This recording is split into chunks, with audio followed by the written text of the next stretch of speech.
আমাদের ভাই রাকিব ভাই থেকে প্রত্যেকটা উপজেলা থেকে আগত যুবদল এই আলোচনা সভা যারা আমাদের অভিভাবক যারা সেন্টার থেকে আগত তাদের বক্তব্য তারা আমাদের কেন্দ্রীয় নেতৃত্বের বক্তব্য শোনার জন্য এখানে এসেছি এবং শৃঙ্খলা এখানে করা যাবে না এবং সুন্দর করে বসবেন ডিসিপ্লিন বজায় রাখবেন বাস্তবায়ন করার জন্য আমরা বদ্ধপরিকর এবং আমাদের শরীর করে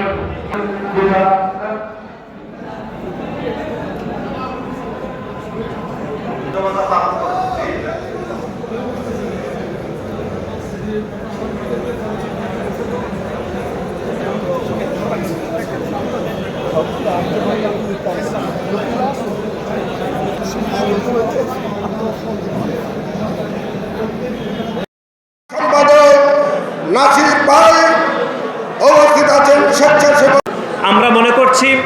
গত 15 থেকে 16 বছর ধরে এই দেশের গণমানুষের আপসীন নেত্রী দেশনেত্রী বেগম খালেদা জিয়ার নেতৃত্বে যে আমরা আন্দোলন সংগ্রাম করেছি এবং তার পরবর্তী সময়ে বিএনপির ভারপ্রাপ্ত চেয়ারম্যান জনাব তারেক রহমানের নেতৃত্বে যে আন্দোলন সংগ্রামের মাধ্যমে খুনি হাসিনা সরকারের পতন হয়েছিল, সে আন্দোলন সংগ্রাম তখনই সফল হবে যতক্ষণ না পর্যন্ত আমাদের প্রত্যেকটি নেতাকর্মী চরম ঐক্যবদ্ধ হয়ে এবং সুশৃঙ্খলভাবে চলতে পারবে। যদি আমরা বিশৃঙ্খল অবস্থা তৈরি করি, সংগঠনের নিয়ম না মেনে চলি, তাহলে কখনোই শরীয়তপুর জেলা শাখা ছাত্রদল, যুবদল এবং স্বেচ্ছাসেবক দলের সংগঠন কখনো শক্তিশালী হবে না। আমরা বাংলাদেশ জাতীয়তাবাদী ছাত্রদল, যুবদল এবং স্বেচ্ছাসেবক দলের যে যৌথ কর্মী সভা করছি, সেখানে আজকে এই জেলাকে সর্বশেষ এই জেলাতে আমাদের কর্মী সভা হচ্ছে এবং বাংলাদেশের ঢাকা বিভাগের যে ঢাকা বিভাগ ব্যতীত বাকি সবগুলো জেলাতে আমরা কর্মী সভা শেষ করেছি। আমাদের এই কর্মী সভার উদ্দেশ্য ছিল বাংলাদেশ জাতীয়তাবাদী ছাত্রদল, যুবদল এবং স্বেচ্ছাসেবক দলের যে যৌথ অংশীদারিত্বের ভিত্তিতে গত 15.5 বছর ধরে যে প্যাসিবাদ তৈরি হয়েছিল, সেই প্যাসিবাদকে নির্মূল করতে এই 3টি সংগঠনের নেতৃবৃন্দরা চরম ঐক্যবদ্ধ হয়ে রাজপথে ভূমিকা পালন করেছেন। সেজন্য দেশনায়ক জনাব তারেক রহমানের বিশেষ শুভেচ্ছা নিয়ে আমরা 3 সংগঠনের আজকে এই কর্মী সভা করছি। কিন্তু আমরা মনে করছি এখনো পর্যন্ত যে আন্দোলন সংগ্রাম আমরা করছি, সে আন্দোলন সংগ্রাম এখনো পর্যন্ত শেষ হয়নি। আমাদের আন্দোলন সংগ্রাম তখনই শেষ হবে যখন বাংলাদেশ জাতীয়তাবাদী দলের ভারপ্রাপ্ত চেয়ারম্যান জনাব তারেক রহমানকে আমরা সসম্মানে দেশে ফিরে এনে এদেশের রাষ্ট্র ক্ষমতায় এনে দেশের প্রধানমন্ত্রীর দায়িত্ব দিতে পারবো, তখনই আমাদের এই আন্দোলন সংগ্রাম শেষ হবে। গত জুলাই এবং আগস্টে যে ছাত্র জনতার যে গণ অভ্যুত্থান অনুষ্ঠিত হয়েছিল, সেই গণ অভ্যুত্থানের 2000-এরও অধিক ছাত্র জনতা এই খুনি হাসিনার নির্মম হত্যাকাণ্ডের শিকার হয়ে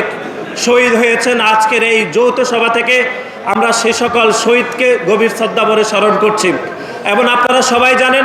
বাংলাদেশ জাতীয়তাবাদী ছাত্র দলের 100-এরও অধিক নেতাকর্মী এই খুনি হাসিনার নির্মম হত্যাকাণ্ডের শিকার হয়েছেন জুলাই এবং আগস্টের ছাত্র জনতার সেই গণ অভ্যুত্থানে। কিন্তু আমরা দেখেছি বাংলাদেশ জাতীয়তাবাদী ছাত্র দলের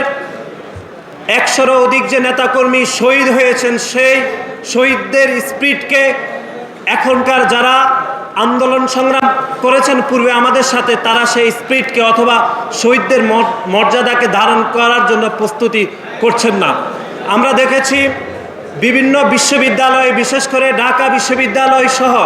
বিভিন্ন বিশ্ববিদ্যালয়ে যে মাননীয় উপাচার্যগণ নিয়োগ দেওয়া হয়েছে, সেই সকল উপাচার্যগণকে জুলাই এবং আগস্টের গণ অভ্যুত্থানের আন্দোলনকে যারা বেগবান করেছেন, যে সকল শিক্ষকদেরকে তাদেরকে ঢাকা বিশ্ববিদ্যালয়ের বিভিন্ন উপাচার্য সহ বিভিন্ন ডিপার্টমেন্টে আসলে তাদেরকে দায়িত্ব দেওয়া হয়নি। আমরা দেখেছি জুলাই এবং আগস্টে গণ অভ্যুত্থানকে সফল করার জন্য বাংলাদেশের যে সকল শিক্ষকরা বিভিন্ন প্রেক্ষাপটে অবদান রেখেছেন, তাদেরকে বাংলাদেশের বিভিন্ন বিশ্ববিদ্যালয়গুলোতে দায়িত্ব প্রদান করা হচ্ছে না। আমরা যদি আজকের এই যৌথ সভা থেকে প্রশ্ন করতে চাই যে ঢাকা বিশ্ববিদ্যালয়ে যে মাননীয় উপাচার্যকে দায়িত্ব দেওয়া হয়েছে, সে মাননীয় উপাচার্যের জুলাই এবং আগস্টে কী ধরনের অবদান ছিল কেউ কিন্তু বলতে পারবে না।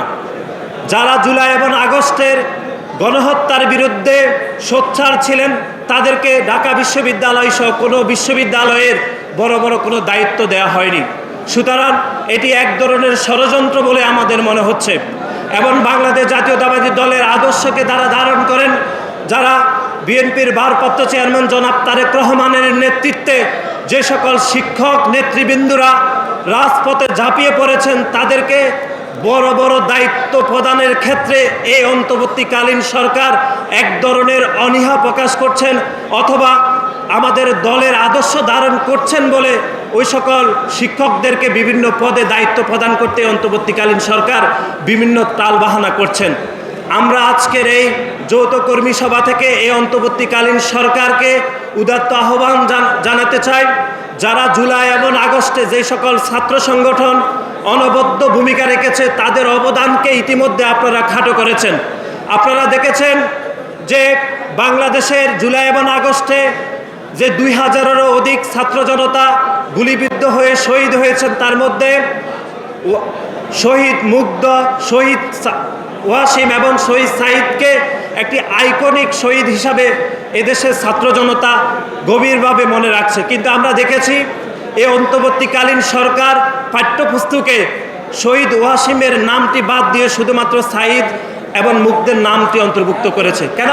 ওয়াসিমের নাম কেন বাদ যাবে? কারণ ওয়াসিম বাংলাদেশ জাতীয়তাবাদী ছাত্র দলের একজন কর্মী হওয়ার কারণে তার নামটি পাঠ্যপুস্তক থেকে বাদ দেওয়া হয়েছে, যেটি আমরা গণমাধ্যমে এর আগে কথা বলেছি। শুধু বাংলাদেশ জাতীয়তাবাদী ছাত্র দলের নেতাকর্মীদের অবদানকে খাটো করছে না, বরং জুলাই এবং আগস্টে যারা বিএনপির ভারপ্রাপ্ত চেয়ারম্যান জনাব তারেক রহমানের নেতৃত্বে যে সকল সুশীল সমাজ শিক্ষক প্রতিনিধি এই আন্দোলনে অংশগ্রহণ করেছেন তাদের অবদানকে এই অন্তর্বর্তীকালীন সরকার খাটো করছে, কারণ তারা বাংলাদেশ জাতীয়তাবাদী দল বিএনপির আদর্শ অনুপ্রাণিত। সুতরাং আমরা এরকম বিচ্ছিন্ন যে ঘটনাগুলো এই অন্তর্বর্তীকালীন সরকারের যারা ঘটাচ্ছে তাদের প্রতি আমরা অনুরোধ করছি যে জুলাই এবং আগস্টের গণ অভ্যুত্থানের স্পিডের সাথে ধারণ করে বাংলাদেশ জাতীয়তাবাদী ছাত্র দল, বাংলাদেশ জাতীয়তাবাদী দলের রাজনীতি পরিচালিত হচ্ছে। কিন্তু আমরা মনে করছি জুলাই এবং আগস্টে যে সকল ছাত্র দলের নেতৃবৃন্দরা শহীদ হয়েছেন তাদেরকে বিন্দু মাত্র তাদের অবদানকে স্বীকার করছে না এই অন্তর্বর্তীকালীন সরকার, এবং যে সকল শিক্ষকরা সরাসরি গণ অভ্যুত্থানের মিছিলে অংশগ্রহণ করেছে তাদেরকে বাংলাদেশের কোনো বড় বড় বিশ্ববিদ্যালয়ের উপাচার্যের কোনো দায়িত্ব দেওয়া হয়নি, বরং যাদের ন্যূনতম অবদান থাকেনি এই জুলাই এবং আগস্টের গণ অভ্যুত্থানে তাদেরকে বিভিন্ন পর্যায়ের বিভিন্ন বিশ্ববিদ্যালয়ের দায়িত্ব দিয়ে এক ধরনের বাংলাদেশ জাতীয়তাবাদী দলের সাথে এই অন্তর্বর্তীকালীন সরকারের এক ধরনের বিবাদ অথবা বিরোধ তৈরি করার চেষ্টা করছে বলে আমাদের মনে হচ্ছে।